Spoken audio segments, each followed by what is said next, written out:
ये जो आज मैं बोल रहा हूँ इस समय, ये अपने द्वारा लिखी गई 2020 में लिखी गई पुस्तक भ्रांति निवारण के लेख के आधार पर बोल रहा हूँ। प्रातः उठते ही अखबार की चाहत नाश्ते की इच्छा जैसी बन गई है। पास पड़ोस, गांव, नगर, देश विशेष की जानकारी देने वाले दैनिक को जब तक न पढ़ लें, लगता है कि कूप मंडूक ही हैं। किंतु कुछ समय से अनुभव कर रहा हूँ कि जो उत्साह, जो प्रसन्नता मिश्रित लालायितता अखबार के हाथ में आने के समय होती है, पढ़ते पढ़ते वह विषाद में परिवर्तित होने लगती है। और यह भी अनुभव सिद्ध है कि पूरे अखबार का अवलोकन करने के पश्चात जो दिमाग ऐसा ठस हो जाता है कि मानो उसमें कोई कार्य करने की क्षमता ही न रह गई हो। ऐसा क्यों? इसका कारण है उसमें छपे समाचार। आज प्रिंट मीडिया ही नहीं, इलेक्ट्रॉनिक मीडिया में भी अधिकतर खबरें ऐसी होती हैं मानो हम किसी अपराध जगत में ही रहते हों। बड़ा कष्ट मिश्रित आश्चर्य होता है जब हम विचार करते हैं कि पूर्व काल में विश्व गुरु कहलाने वाले भारत का मानव समाज आज इतना नीचे गिर गया है कि विश्व के भ्रष्ट देशों में उसका स्थान बहुत ऊपर है। क्या हम इस योग्य रह गए हैं कि हमें भारतीय होने पर गर्व हो? क्या हम यह कल्पना भी करने योग्य रह गए हैं कि हमें भारत को फिर से विश्व गुरु बनाना है? बड़े गर्व के साथ उदाहरण प्रस्तुत किए जाते हैं कि हमारे शास्त्रों में है कि यत्र नार्यस्तु पूज्यन्ते रमन्ते तत्र देवता। किंतु आज गर्भस्थ कन्या भ्रूण से लेकर वृद्धा स्त्री तक नारी पर जुल्म उठाए जाते हैं। आज नारी गर्भ से अर्थात जन्म से मृत्यु पर्यंत भी सुरक्षित नहीं है। बाल बलात्कार से लेकर वृद्धा बलात्कार की घटनाएं आए दिन होती रहती हैं। और अब तो इस प्रकार की घटनाओं को आम घटना की तरह समाज द्वारा स्वीकार किया जाने लगा है। बल्कि यह कहा जाए तो अतिशयोक्ति न होगी कि कुछ लोगों द्वारा तो ऐसे समाचारों को चटखारी लेकर पढ़ा सुना जाता है। क्या इसीलिए हमें आज भारतीय होने पर गर्व है?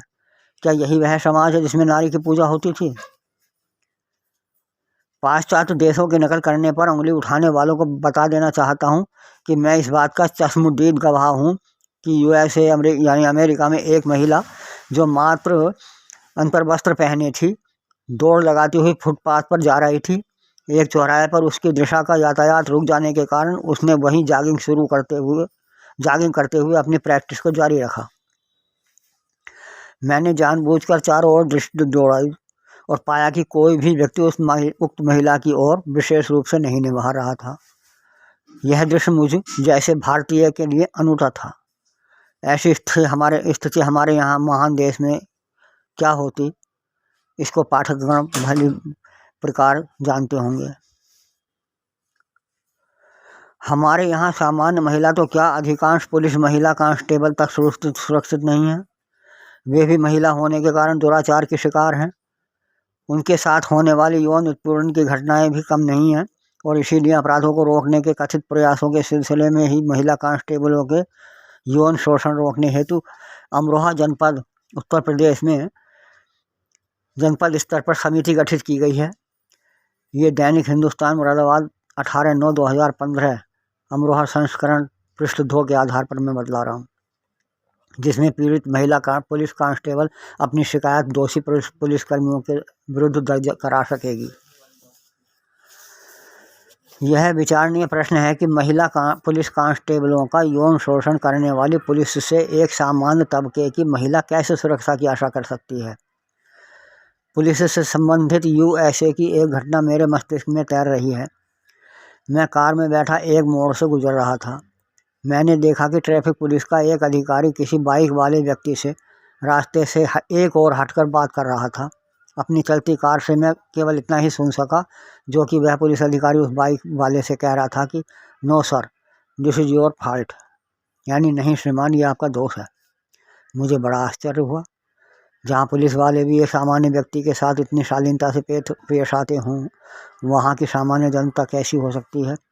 और वास्तव में मैंने वहाँ यही पाया कि हर बात में लोग प्लीज शब्द का प्रयोग करते हैं। वहाँ आगजनी, चोरी, डकैती, गंभीर बीमारी से पीड़ित व्यक्ति को यदि मात्र 3 मिनट में विभागीय सहायता न मिले तो विभाग के विरुद्ध त्वरित कार्यवाही के साथ दोषियों को शीघ्र ही सजा दी जाती है। जबकि हमारे यहाँ तो किसी की कोई जवाबदेही भी सुनिश्चित नहीं है, भले ही कितनी भी बड़ी दुर्घटना क्यों न हो जाए। उपरोक्त उदाहरणों को यहाँ प्रस्तुत करने का मेरा उद्देश्य मात्र इतना ही बताना है कि हमारा समाज पाश्चात्य नकल से नहीं अपितु स्वयं के मस्तिष्क में उपजते बुरे विचारों से ही आज पतित हो रहा है। पाश्चात्य जीवन शैली हमें नहीं सिखा रही है कि बहुत बच्ची से लेकर वृद्ध महिलाओं तक के साथ बलात्कार किया जाए।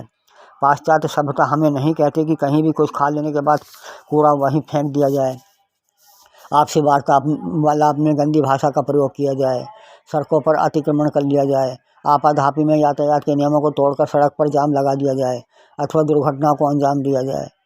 छोटे से लेकर बड़े चुनावों तक में राजनीतिक दलों द्वारा एक दूसरे पर कीचड़ उछाला जाए, मतदाताओं को रिश्वत देकर अथवा शराब पिलाकर खरीदा जाए, निर्दोषों को सताया जाए और अपराधी छूट जाएं, कनेक्शन न होने के बावजूद भी उपभोक्ता मानकर उसे बिल भेज दिया जाए विभाग द्वारा, अथवा विभागीय कर्मचारियों की मिलीभगत से या यूँ कहिए कि कटिया डालकर बिजली चोरी की जाए।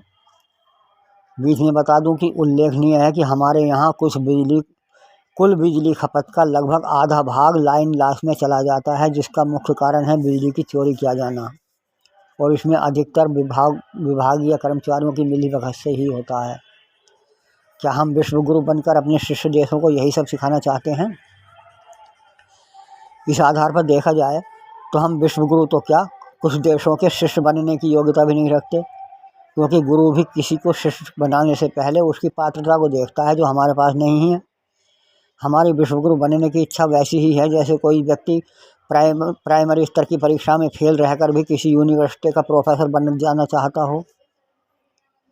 इस विषय पर लिखने को तो बहुत कुछ है, बोलने को बहुत कुछ है, किंतु विस्तार भय के कारण इतना ही कहना चाहूँगा कि हम अपनी कमियों को दूसरों के माथे मढ़ना छोड़ें। देश के प्रत्येक नागरिक से मेरा यही सविनय आग्रह है, अपील है कि स्वयं को सुधारें तो सारा समाज सुधर जाएगा। हमें भारत को विश्व गुरु बनाने के लिए किसी अंतर्राष्ट्रीय अथवा राष्ट्रीय स्तर पर कोई अभियान चलाने की भी आवश्यकता नहीं, मात्र अपने घर बल्कि उससे भी पहले अपने व्यक्तिगत स्तर पर ही यह अभियान चलाना होगा। हम अकेले सारे समाज को न सुधार कर सभी लोग मात्र एक व्यक्ति यानी हम स्वयं को सुधार लें तो पूरा देश सुधर जाएगा। फिर हमें कहने की आवश्यकता नहीं होगी, बल्कि संसार स्वयं ही हमारा शिष्य बनने को तैयार हो जाएगा। कार्य किया जाएगा तो परिणाम स्वतः ही और अनिवार्यतः ही उपस्थित हो जाएगा।